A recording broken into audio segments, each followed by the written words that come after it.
ม่พี่น้องเอ้ยขนาดจนโยดเนาะนี่น้องใต้สิเขาเมื่ออัปเดตสถานการณ์น้ำท่วมที่หมู่บ้านเนาะทุกคนแต่ว่าสิเอาเกิดไปก่อนคนจังสิไปน้ำดังเนาะโอ้ยโทษนี่เนาะป้าเถอะโอ้ย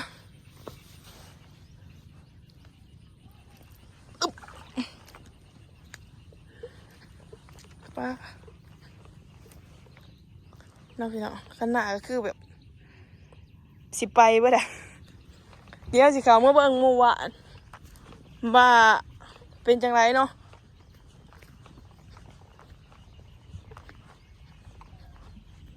ป้าเถอะเขาตายเบิดโอ้ขนาดกระโยดเบิดอีตนผู้เขาจะสิผ่านป่านใหม่นี่เด้น้ำยังหลายอยู่ได้น่ะเบื้องนั้นเนาะ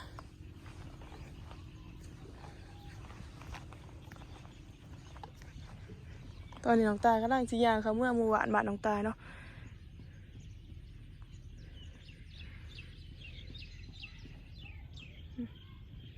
นี่เป็นหมู่บ้านย่างเขาเมื่อตามคันแทนา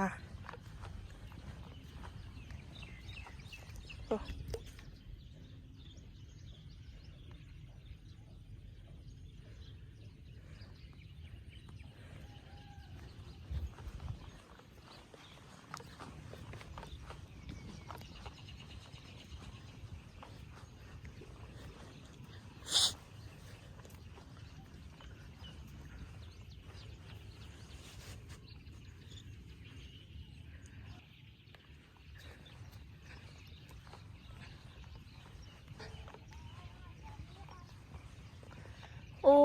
ถ่วมร้ายเติบเด้อน้ำนี่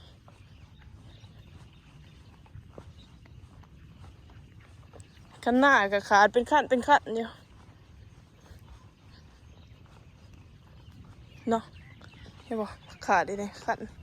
โหลดขามดูแล้วโหลดละอยู่บ่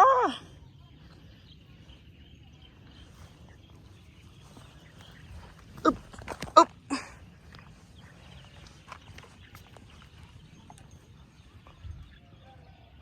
บ้านน้องตายมันสิมี3หมู่บ้านเนาะพี่น้อง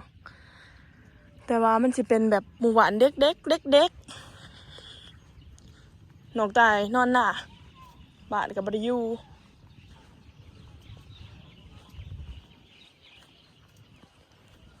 คนก็สิเงียบๆแน่เพราะว่าเขาจะไปทำงานที่ประเทศไทยหมด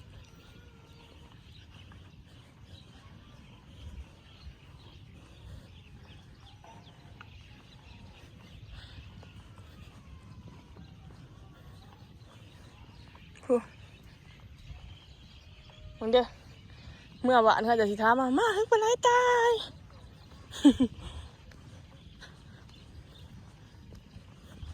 โอ้ขนาดขาดเบิดเซ็ต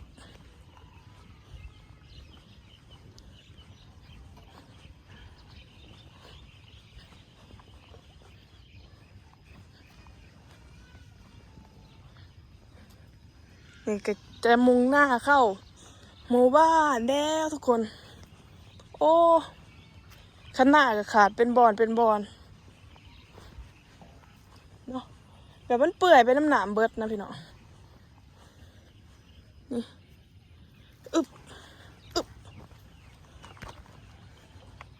เนี่ยโอ้โหที่พวก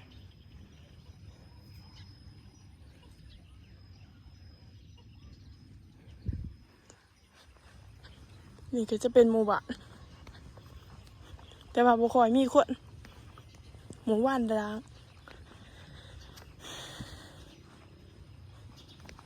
นี่เนาะ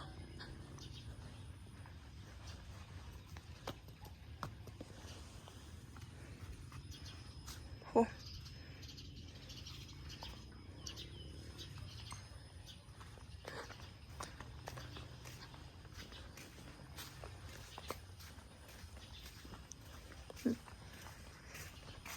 น้ำกำลังบกเนาะ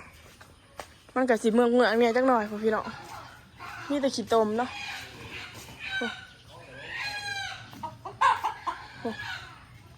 เพราะว่าน้ำมันกำลังบกเลยน้ำมันถ่วมนี่เนาะ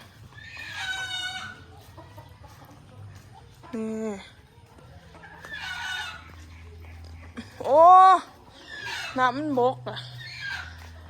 โอ้ยโอ้ยกำลังมาว่านี่น้ำมันบกอะไรจังมือเลยนี่โอ้ยว่ากระบกมานี่เนาะพี่น้องป้าโถโผดอะไรเหรอนี่ก็คือหมู่บ้านบ้านน้องตายเนาะเดี๋ยวสิเขาไปเบิ่งป้าโถมีแต่ขี้ตมพี่น้องเลยผู้แบบโอ้โหถ่วมเลิกกระบเลิกเป็นไรดอกอันนี้การหนามเห็นแต่การหนามเนาะเห็นผู้โอ้ป้าโถเนาะป้าหนามกำลังบกมันสิมีขี้ตมแล้วพี่น้องรถไทยก็เขาเอามาจอดไว้นี่นี่เป็นเดินอยู่โอ้ยมาว่านี่น้ำท่วมจักมือแล้วประดมท่วมได้จักมือแล้วบ้านเฮา2-3 มือมันโบกข้างปานใดโอ้นะพี่น้องนี่โบกหัวกระโบกขึ้นนี่ท่วมเลิกบ่นี่เนาะโอ้นี่ก็เป็นเพื่อนน้องตายเด้อพี่น้องจื้อได้อยู่บ่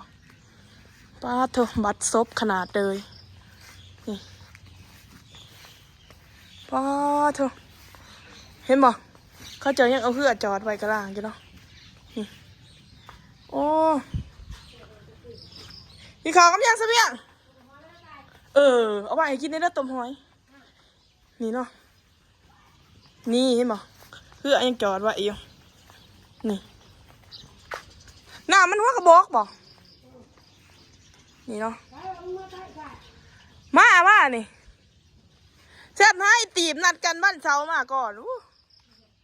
นี่เนาะเพิ่นก็บ่ายคอยไปหาเพิ่นขอยก็บ่ายเพิ่นมาหาก็บ่มาจักเถื่อเนาะโอ้พี่น้องเอ้ยนี่การน้ำเนาะสิได้มันถ่วมใครแน่มันถ่วมบ่แห้งปานใดนี่ใช่บ่เพื่อนมีอยู่แต่ว่าบ่มีคนนี่เนาะมันน้ำมันกำลังบกเปื่อนเบิดเด็กการน้ำพี่น้องเด็กแต่ละปีหันพูนเนาะเด็กปีนั้นที่น้องตายว่ามันถ่วมไม่แห้งก็คือนี่เนาะการน้ำถ่วมห่อนี่บาง4-5 ปีที่แล้วแต่ว่าปีนี้ก็คือแค่แน่มันถ่วมไม่แห้งปานใดนี่เนาะการน้ำนี่มันก็บกละตอนนี้เพื่อนกับมีแต่หมู่ว่านล้างบอลไรก็คือเขาไปทำงานไทยเบิร์ดพี่น้องนี่เนาะแป๊บซี่เห็นยังนี่พี่น้อง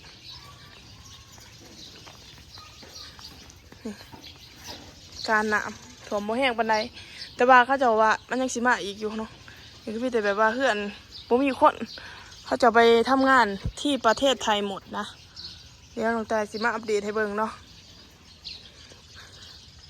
ให้กินต้มหอยกลัวน้ำน้องเดี๋ยวไปเบิ่งน้ำน้องว่ามันได้ซ้ำเลย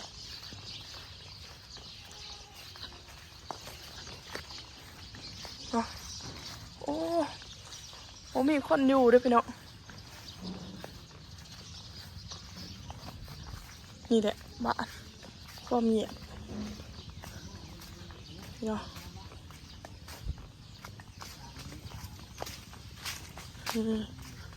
เฮ้อโอ้ยมาว่านี่เดี๋ยวสาว